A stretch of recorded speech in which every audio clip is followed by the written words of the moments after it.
저는 장모님의 뒷모습만 쳐다보고 있는 30대 초반의 직장인입니다. 그 나이에 어떻게 그런 몸매와 외모를 가지고 있는 건지 정말 미치겠습니다. 저도 제가 이런 생각을 가지게 될지는 상상도 하지 못했습니다. 친구에게도 어느 그 누구에게도 말을 할 수 없어 답답한 마음에 이렇게 글을 씁니다. 고민 끝에 이렇게 글을 쓰니 욕하시지 마시고 천천히 들어주세요. 저는 어렸을 때 부모님이 사고로 일찍 돌아가시고 조부모님 손에서 자랐습니다. 나름 조부모님께 사랑을 많이 받았지만 그래도 제 가정을 빨리 꾸리고 싶다는 생각을 자주 했었습니다. 하지만 저는 남고를 나와 여자를 접할 기회가 없었습니다. 그래서 제대로 된 연애를 해보지 못했어요. 결혼 전에 연애를 많이 못 해본 게 조금 후회되기는 합니다. 만약 제가 연애를 많이 해보고 여자에 대해 많이 알았다면 지금의 제 상황이 조금은 달라질 수도 있었을까요? 저는 잘생겼다는 소리를 종종 듣는 편이긴 하지만 내성적이고 말주변이 없어서 여자들이 제게 다가왔다가도 재미가 없어서인지 금방 멀어지더라고요. 그래서 대학 시절에도 여자친구 한번 제대로 만나보지 못했습니다. 그러다 대학을 졸업하고 열심히 공부만 한 덕분인지 나름 좋은 기업에 입사를 하게 되었어요. 거기서 지금의 아내를 만났습니다. 유일하게 제 어줍잖은 개그에 반응하며 웃어주는 그런 착한 사람이었어요. 저도 제가 재미있다는 듯 크게 리액션을 해주고 웃어주는 그녀가 눈에 들어왔습니다. 굉장히 청순한 외모의 하얀 피부 그리고 분홍빛 입술을 가지고 있는 그녀는 아름다운 여자였어요. 제가 그런 그녀를 함부로 넘봐도 되나 싶을 정도로 예뻤습니다. 그래서 저는 그녀에게 다가가지는 못하고 멀리서 그냥 지켜봤습니다. 어느 날 부서의식이 있었는데 저는 술을 잘 못해서 선배들이 술을 따라줘도 잘 못 마시고 그랬어요. 그러니 분위기 흐리지 않게 잘 마셔야지라며 눈치를 주더라고요. 그때 그녀가 저 대신 술을 마셔주었습니다. 다들 호응하며 박수를 쳤어요. 저는 그런 그녀를 쳐다보았고 그녀는 저를 보며 웃어주었습니다. 그 대신 소원을 들어달라고 하더군요. 그렇게 있다가 얘기하기로 하고 다들 술판에 또 빠졌습니다. 회식이 끝나고 다들 해산했고 그녀는 저에게 소원을 들어달라며 얘기를 했습니다. 소원 들어줘야 되는 거 알죠? 소원 얘기하세요. 저 집에 데려다 주세요. 그게 제 소원이에요. 그녀와 저는 나란히 걸으며 그녀의 집으로 향했습니다. 회식 장소와 그녀의 집거리가 가깝더라고요. 얘기를 나누며 걷다 보니 금세 그녀의 집에 도착을 했습니다. 그렇게 그녀를 바래다 줬고 그녀는 바로 저한테 자기랑 사귀자고 얘기하더군요. 그녀의 고백으로 저희들은 사귀게 되었고 남들처럼 평범한 연애를 해왔습니다. 제 친구들은 그녀를 보고 엄청 부러워했어요. 예쁘고 착한 그녀 같은 여자를 네가 감히 어떻게 만나냐며 부러워했습니다.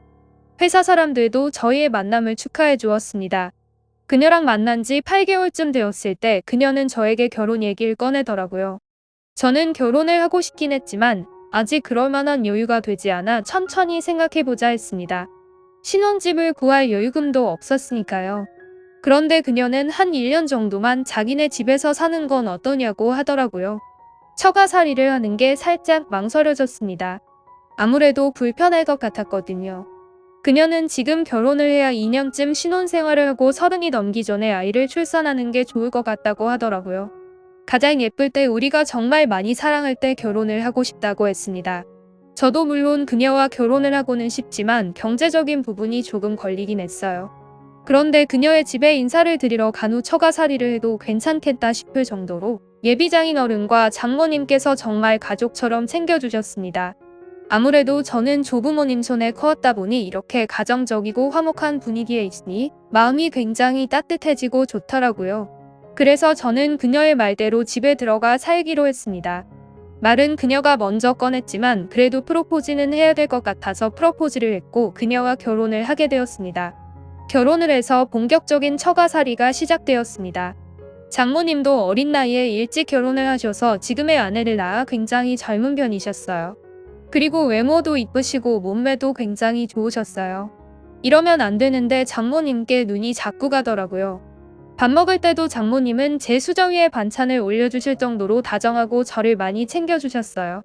부모의 사랑을 크게 받지 못하고 자란 저는 그런 장모님의 모습이 너무 좋고 감사했습니다.